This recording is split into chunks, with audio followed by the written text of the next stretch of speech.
Thought I'd do a quick blog today on cultivation. It's a technique that's at least 4,000 years old. They've been doing it in Iraq and Iran for that long, and Britain for something similar. So my family being farmers since Neolithic times, you could probably say that it's in my blood, so I know how to do it, in my DNA. But pretty much so all it is killing weeds by tilling the earth. And that is disturbing the earth so that the roots of the weeds, or any plant, a weed is any plant that you don't like, right?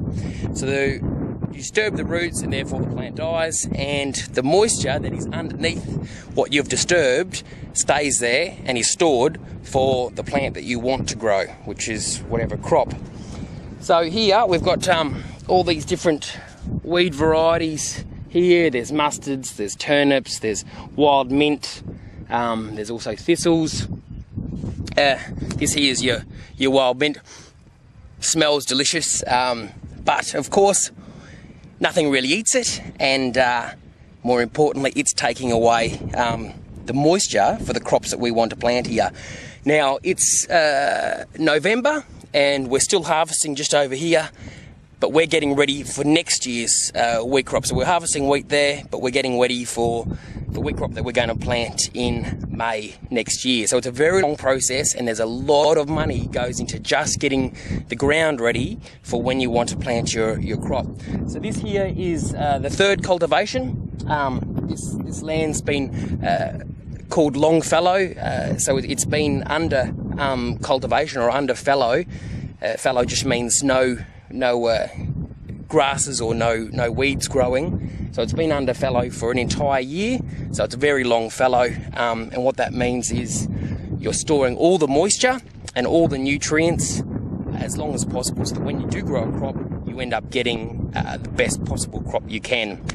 We can really do that because here on this land, on this block, we've got 45,000 acres. So you can, if you've got a lot of acres, you can of course do long fallow and then get those really, really good crops. So all these guys get tilled, and you end up with this here, which is your cultivated fallow. And you see, with the trash worker that we have, you leave the weeds on top and incorporate just a few. The problem is if you incorporate too many weeds into the system, which you do with disc ploughs, in order to break down those weeds or that organic matter, the enzymes in the soil actually take nitrogen and other elements that you need to grow a crop out of the soil in order to break down the new nutrients to make more organic matter for your plants to take up. But during the period that they're breaking it down, they're actually utilising the good stuff that's in the soil that you actually want. So you want to leave it on top.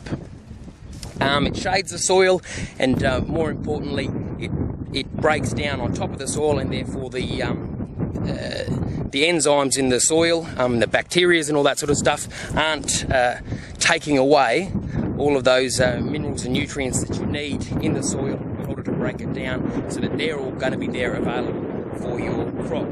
So that's cultivation.